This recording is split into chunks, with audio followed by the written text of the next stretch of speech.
박현택 의원님 수고하셨습니다. 다음은 존경하는 곽규택 의원님 질의해 주시기 바랍니다. 후보자님, 굉장히 실망스럽습니다.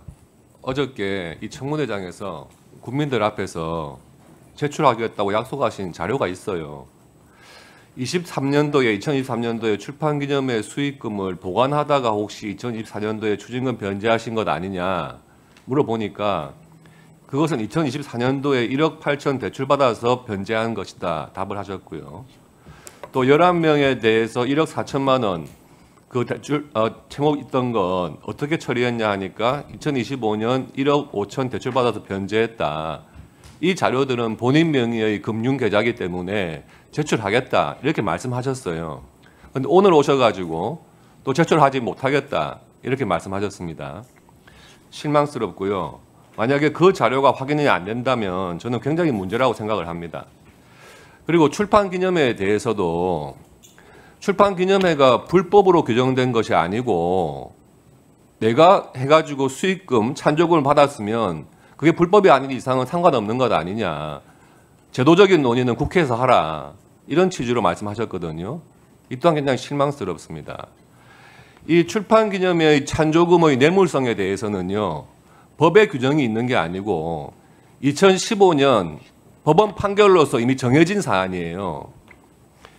2013년 당시에 이명박 정부 때 여당 국회의원 문교위의 위원장이었던 분이 계세요.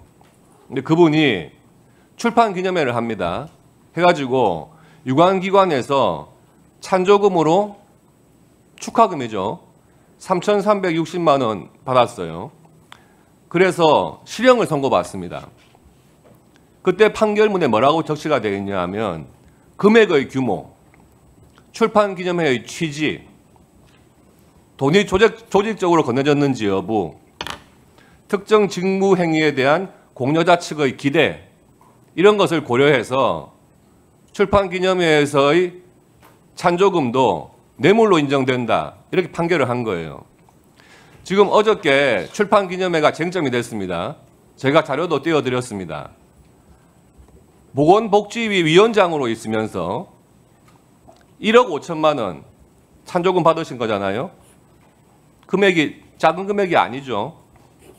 출판기념회의 취지, 뭐 신인 정치인이 알리려고 한 거 아니죠. 보건복지위원장으로서 한 겁니다. 책 제목도 그렇고요. 조직적으로 건네졌는지 어제 보셨죠? 대한의사협회, 간호사협회, 치과의사협회 이런 데서 홈페이지에 출판기념회 한다고 떠있고 막 그래요. 특정 직무행위에 대한 공여자 측의 기대, 찬조금 낸 사람들 그런 유관기관 단체분들인지 아닌지 확인만 하면 되는 겁니다. 지금 후보자께서 어제 제출하겠다고 약속하신 자료 지금 안 내고 있고요.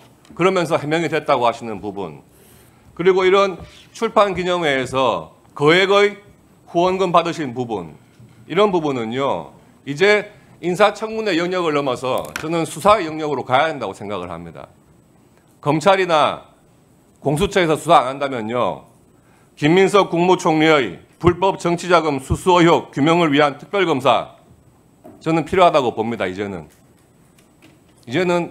자료로서 해명하실 때가 됐어요.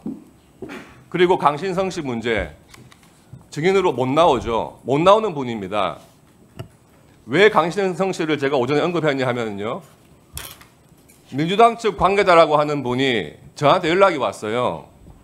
강신성 씨와 김민석 후보자의 관계 20년 동안 지켜봐왔다. 과거에 판결문상에 강신성 씨가 어떤 대가를 바라지 않고 돈을 준 거기 때문에 단순 뇌물죄가 아니라 정치자금법 위반으로 처벌됐을 뿐이에요. 그런데 이분이 정치를 하기로 마음먹은 이상 그 이후에는 달라졌다고 봐야 돼요. 지금 20년 넘게 관계를 계속 유지해 오시고 2016년 그때 20대 총선에서 원외 민주당 비례대표 1, 2번 같이 하셨잖아요. 이분하고. 그리고 최근에 이재명 대통령 후보의 대선 선거 조직에도 이분이 간부로 계세요. 그리고 이분 원래 제가 확인해 봤더니 예전에는 압구정동 미성 아파트 살다가 갑자기 주소가 광명으로 옮겨졌더라고요. 그래서 왜 그랬을까 확인해 보니까 2017년에 이현주 의원이 더불어민주당 탈당하면서 그 광명을 지역위원장이 비게 돼요. 근데 이분이 지역위원장으로 갑니다. 지금 더불어민주당과 합당한 이유죠. 이후에. 그러니까 광명에서는 중앙에서 내려온 낙하산이라고 막 반발을 해요. 그런데 2018년도에 강신성 씨를 비롯해가지고 11명한테서 1억 4천만 원을 대여하는 겁니다. 이 후원자 그룹에 단톡방도 있답니다. 2020년 21대 총선에서 이 강신성 씨가 광명을에 경선 출마했지만 양기대 씨한테 져가지고 탈락을 합니다. 그 이후에 지금 계속해서 광명에서 정치를 하기 위해서 활동 중에 있고 내년 지방선거에서 광명시장으로 출마하시려고 준비한다는 거예요. 국무총리직에 가시면은요, 그동안 과거의 인간관계 마음 아프지만 끊으셔야 됩니다. 스폰서 후원자라고 하시는 분들요, 20년 동안 아무런 대가 바라지 않고 지원해 주는 척 하다가 마지막에 한 번 혜택 보는 거예요. 국무총리 가시면은요, 최소한 국회의원직은 사임하셔야 됩니다. 당 내에서 최고의 실세로 이제 부상하시는 거예요. 국무총리를 겸한 당내 최고 실세, 이런 분한테 이런 후원자들 가만히 있을 것 같습니까? 그래서 제가 충원을 드립니다. 강신성 씨와의 관계 단절하시고요. 지금 국무총리직을 스스로 물러나시든지 아니면 최소한 국회의원직이라도 사직하시는 것이 맞지 않나 충원을 드립니다. 네, 간단히 답변 올리겠습니다. 아까 말씀드렸듯이 이미 제가 몇 가지 전제를 달았습니다마는 법무부의 출입국 기록에 관한 것은 제가 동의를 해서 이미 제출하도록 해라라는 말씀을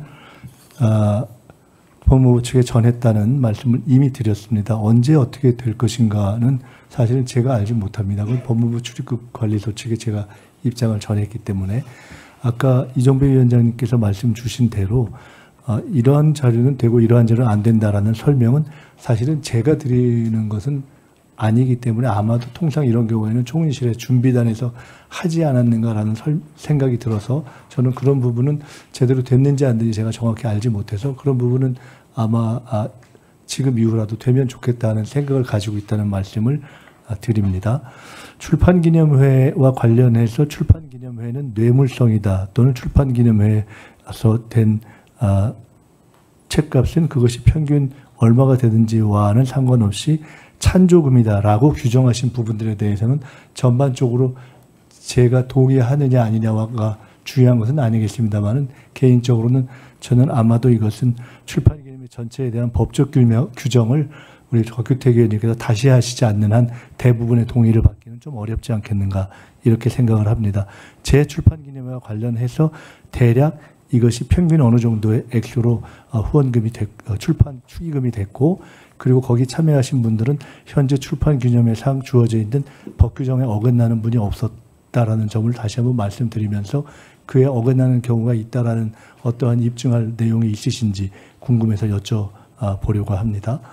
그리고 조금 전에 강신성 씨 말씀을 쭉 하셨습니다마는 곽 의원님이 말씀을 하시면서 이미 지적하셨다시피 강신성 씨는 지난번 최초의 정치자금 사건이 있은 이후에 그 피해로 해서 저와는 다른 후원적 근거관계가 있지는 않고 말씀 지적대로 정치를 하는 분으로 신분이 전화했기 때문에 그 이후의 관계에서는 정치적인 어떤 관계 이외에 다른 금전적 관계가 후원자로 존재하지는 않는다. 그렇기 때문에 1억 4천을 차용하는 데 있어서도 맨 마지막에 그것을 채우지 못해서 차용증을 쓰고 차용을 받고 이자와 원금을 돌려드린 것이어서 그분과의 다른 관계가 인간적 관계든 어떻든 제가 좋아하건 100을 좋아하든 1000을 좋아하든 그분에게 차용증을 쓰고 돈을 빌려서 이자를 갚고 원금을 갚은 것과 무슨 어떤 법적인 연관성이 있는 것인지 저로서는 이해하기 어렵다 하는 말씀을 드립니다.